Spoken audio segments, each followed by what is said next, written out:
In today's story, the woods stood still, ancient, unyielding. Sunlight struggled to penetrate the thick canopy, casting long, deep shadows. The air hung heavy, thick with the scent of damp earth and decaying leaves. A symphony of unseen creatures chirped and hummed, their music both beautiful and unsettling. On its bank, a lone figure stood, a solitary man dwarfed by the immensity of the forest, a chance to escape the noise and chaos of the city. He had dreamt of this moment, of the silence, the solitude, the symphony of the wild. John had always been drawn to the wild. As a child, he had spent countless hours exploring the woods behind his home, losing himself in a world of imagination and adventure. He had built forts out of fallen branches, waged epic battles against imaginary foes, and spent hours simply observing the teeming life around him. But as he grew older, the demands of life had pulled him further and further away from the natural world. Work, relationships, responsibilities, they all conspired to keep him tethered to the city, his childhood haven fading into a distant memory. Until now, this trip, this journey into the heart of the wilderness, was his way of reconnecting with that lost part of himself, of reclaiming the sense of wonder that had once filled his days. He yearned for the simplicity of life lived in harmony with nature, the challenges that tested both body and spirit. As the sun began its slow descent, casting long shadows across the forest floor, John felt a sense of anticipation building within him. The solitude, the silence, the very air he breathed, it all seemed to hum with a strange energy, a primal force that both excited and unsettled him. He couldn't shake the feeling that he was being watched, observed by unseen eyes. The silence of the forest was deceptive. It wasn't the peaceful, tranquil silence John had expected. It was a heavy, oppressive silence, pregnant with unseen dangers. The kind of silence that makes the hairs on the back of your neck stand on end. Every rustle of leaves, every crack of a twig sent a jolt of adrenaline through him. His senses, heightened by the unfamiliar surroundings, were on high alert. He found himself constantly scanning the tree line, searching for any sign of movement, any hint of a threat. As darkness descended, the forest came alive with sound. Insects buzzed and chirped, their nocturnal symphony a cacophony to John's ears. Owls hooted in the distance, their mournful cries echoing through the trees. And beneath it all, a low, guttural growl seemed to rise from the very earth itself. John tried to convince himself it was just his imagination, the product of an overactive mind. But deep down, a primal fear began to stir within him. A fear that he was not alone, that something was out there watching him from the shadows, something ancient and hungry. Nightfall. The forest transformed. Shadows stretched, reaching out like grasping claws. The rustling of leaves morphed into whispers, weaving tales John couldn't understand. Fear, a cold fist, tightened around his chest. He fed the last of his wood into the dying embers of his fire, desperate for their light, for their warmth. A twig snapped. John froze, every muscle in his body tense. His head whipped towards the sound, eyes straining to pierce the oppressive darkness beyond the reach of the firelight. Silence. He waited, heart pounding, a frantic rhythm against his ribs, but the sound was not repeated. Just an animal, he muttered, his voice a dry rasp in the stillness. But the words held no comfort. The forest was closing in. He could feel it, its presence heavy and watchful, pressed down on him, suffocating him. John tried to ignore the feeling, to tell himself it was just the isolation, the darkness playing tricks on his mind. He rummaged through his backpack, his fingers closing around the familiar shape of his flashlight. The cold metal was reassuring, a small beacon of technology in this primal world. He flicked on the flashlight, the beam cutting a swathe through the darkness. Trees loomed on all sides, their branches gnarled and twisted like skeletal fingers reaching out to snatch him. The eyes blinked once, twice, slow and deliberate. John's breath hitched in his throat. He swung the flashlight around, searching for the source of the eyes, but they were gone, vanished as quickly as they had appeared. He scanned the tree line, his heart hammering against his ribs. There was nothing. He told himself it was just a reflection, a trick of the light, but deep down a primal fear twisted in his gut. He was being watched, hunted. The forest held its breath, the silence now a tangible thing, thick with anticipation. John's hand trembled as he turned off the flashlight, plunging himself back into darkness. He couldn't shake the feeling that he had made a mistake coming here, that he was trespassing in a place where humans were not meant to tread. He retreated back to his tent, his sanctuary, his only protection against the unseen dangers lurking in the shadows. Zipping the entrance closed behind him, he felt a moment of fragile security, but it was a fleeting feeling. The forest pressed closer. John could feel it now, a living, breathing entity, aware of his presence, toying with him. The rustling returned, closer this time, circling his tent. Something brushed against the thin fabric, sending a jolt of fear through him. He gripped his flashlight, his knuckles white with tension. He wanted to scream, to cry out for help, but he knew it would be useless. He was alone, utterly alone in this wilderness of shadows and whispers. He strained to hear over the pounding of his own heart. A low growl, barely audible, seemed to rise from the very ground beneath his tent. It was a sound that spoke of immense power, of ancient hunger. John squeezed his eyes shut, trying to block out the sound, the fear. He had to get out of here, had to escape this nightmare, but his legs felt like lead, his body paralyzed by terror. The growling grew louder, closer. Something was moving around his tent, its heavy footsteps shaking the ground. John could feel the creature's hot, fetid breath on the back of his neck. Then, as suddenly as it began, the noise stopped. The growling faded into silence. John lay frozen, afraid to move, afraid to breathe. The silence stretched on, an eternity. Slowly, cautiously, John unzipped his tent. The forest floor was bathed in pale moonlight, casting long, eerie shadows. Just outside the entrance, something glinted in the darkness.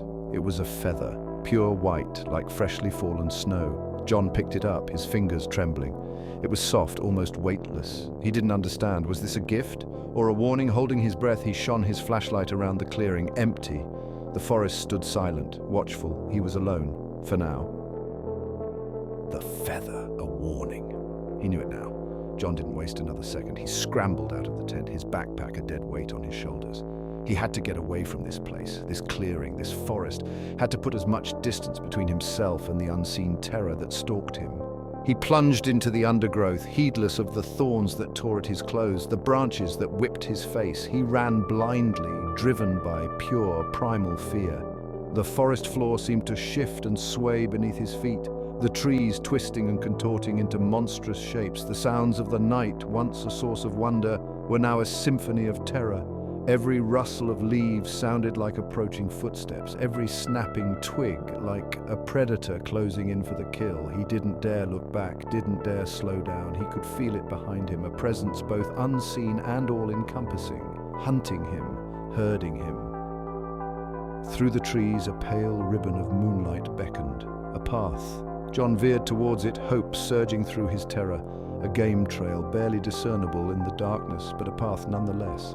A way out of this labyrinth of shadows. He stumbled onto the trail, his lungs burning, his legs screaming for respite. But he didn't dare stop, not yet, not while he could still feel the presence of the creature behind him watching his every move. The trail twisted and turned, leading him deeper into the heart of the forest. The moonlight was swallowed up by the dense canopy, plunging him back into darkness. John pressed on, his fear a constant companion. He had to believe that this path led somewhere, that it wasn't just another cruel trick played by the forest. He clung to that hope, that sliver of light in the overwhelming darkness. The ground sloped downwards, the air thick with the smell of damp earth and running water. And then he saw it, the river. Its surface churned and swirled, reflecting the moonlight like shards of broken glass. It was both a barrier and a potential escape route. He couldn't outrun whatever was hunting him, not in this darkness, not in this terrain, but maybe, just maybe, he could outsmart it. John plunged into the icy water, the current instantly trying to sweep him downstream. He fought against it, his lungs screaming for air, his limbs heavy with exhaustion and fear. The opposite bank seemed miles away, a distant shore in a sea of darkness. But he had to reach it. He had no other choice. He kicked and thrashed, his movements clumsy and uncoordinated. The current dragged at him, pulling him under, but somehow he managed to stay afloat. He could feel the creature's presence on the bank, watching him, waiting, just a little further. He could see the bank now, just a few feet away. He summoned the last of his strength and lunged towards it, his fingers scraping against the muddy shore. He crawled onto the bank, collapsing on the ground, his body racked with exhaustion and cold. He lay there, gasping for breath, his clothes heavy and waterlogged. He had escaped, for now. John slowly turned his head, his gaze drawn back to the opposite bank. A pair of eyes glowed in the darkness, their unnatural yellow light piercing the shadows. They stared at him, cold and calculating. He had escaped the river, but the forest was not finished with him. Not yet. John lay there for what felt like hours, his body trembling, his mind racing. The moon, a pale disk in the night sky, offered little comfort. Every shadow seemed to writhe and twist, every rustle of leaves sent a fresh jolt of fear through him. But the eyes on the opposite bank had vanished. For now, he was safe. He had to get out of this forest, had to put as much distance between himself and this place as possible. But his body ached, heavy with exhaustion. He needed to rest, to gather his strength. Slowly, painfully, he pushed himself up onto his hands and knees. He was soaked to the bone, his clothes clinging to him like a second skin. The cold seeped into his bones, chilling him to the core. He scanned his surroundings, searching for any sign of danger, any sign of the creature, but there was nothing. Only the relentless roar of the river and the whispering of the wind through the trees. He couldn't stay here. He had to keep moving. John stumbled to his feet, his legs shaky beneath him. He had lost his flashlight somewhere in the river, and his only guide was the pale glow of the moon. He picked his way along the riverbank, his movements slow and deliberate. The forest seemed to press in on him, the trees looming over him like accusing giants. He kept expecting to hear the creature's heavy footsteps behind him, to feel its hot, fetid breath on his neck. The hours crawled by, each one stretching into an eternity. John lost all track of time, his only focus on putting one foot in front of the other. The forest offered no respite, no escape. It was a labyrinth of shadows and whispers, a place of primal fear. He stumbled and fell, his hands sinking into the cold, damp earth. Despair threatened to overwhelm him. He was lost, alone and hunted. The river, once a potential escape route, was now a raging torrent. Rain must have fallen upstream, swelling its banks, transforming it into a churning mass of white water. John stood on a narrow ledge, his back to the sheer cliff face, his escape cut off. He had stumbled into a dead end, a natural trap. And then he heard it. The sound that had haunted his nightmares, the sound that sent shivers down his spine, a low growl, deep and guttural, echoing across the water. He whirled around, his heart pounding in his chest. The creature stood on the opposite bank, its silhouette framed against the moonlit sky. It was larger than he had imagined, its eyes burning with an unnatural light. It had been herding him, driving him towards this spot. This was no accident. The creature pawed the ground, its growl rising to a deafening roar. John's mind raced, desperately searching for an escape, but there was none. He was trapped. He thought of the feather, the single white feather he had found outside his tent. A warning? No. A message.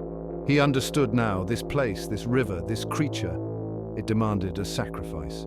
John took a step back, his foot catching on a loose rock. He stumbled, his arms flailing wildly as he tried to regain his balance, but it was too late. He was going down. As he fell, he saw the creature lunge across the river, its eyes burning with a terrifying intensity.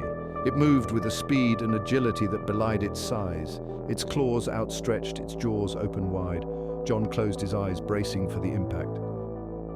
Silence. John opened his eyes. He was lying on a small rocky outcrop just above the raging current. The creature was gone, vanished. He had survived. But how? As he lay there, catching his breath, his gaze fell on something lying on the rock beside him. It was a single white feather, identical to the one he had found outside his tent. He picked it up, his fingers trembling. A gift, a sign. He had been spared, but for how long? He looked around, his heart pounding in his chest. The forest seemed different now, somehow, calmer, the shadows less menacing, the whispers less threatening. He was still afraid, but it was a different kind of fear now, a fear tinged with respect.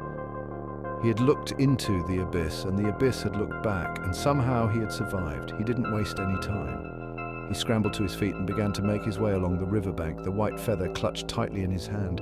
He didn't know where he was going, but he knew one thing: he would never forget this night, he would never forget the creature, and he would never forget the feather. The feather. A reminder of the night he had stared death in the face and lived to tell the tale. Dawn. A pale, hesitant light began to filter through the dense canopy, casting long, eerie shadows that danced and swayed like wraiths. The forest floor, damp and cold, was littered with the debris of the night-fallen branches, scattered leaves, and the remnants of John's campsite. John stood on a rise, looking back at the path he had taken, his breath catching in his throat. The forest seemed to stretch endlessly before him, a vast and unforgiving wilderness that had swallowed him whole and then spat him back out. Changed.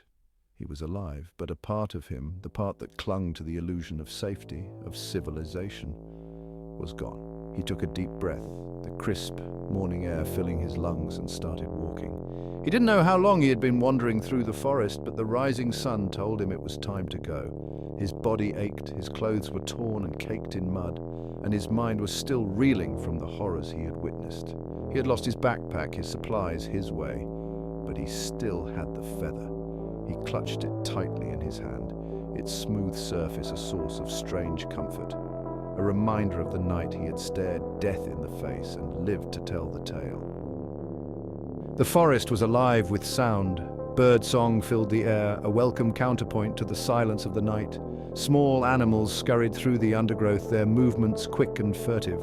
Life, tenacious and resilient, went on, but beneath the symphony of nature, John could still hear them. The whispers.